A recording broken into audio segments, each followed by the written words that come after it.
香港特區派出歷嚟陣容最龐大嘅代表團參與今屆嘅運動會，包括係超過600名嘅運動員同埋大約270名隨隊工作人員同埋醫護人員參與28個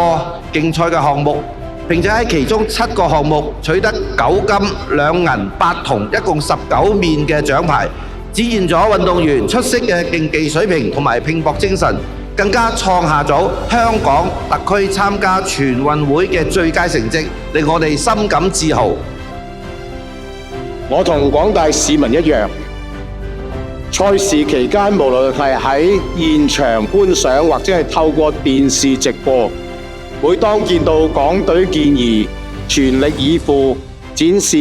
堅毅不朽嘅香港精神，都深受鼓舞。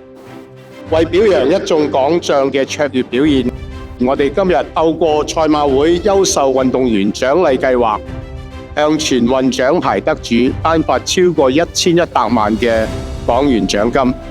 勉勵佢哋再接再厲，為港爭光。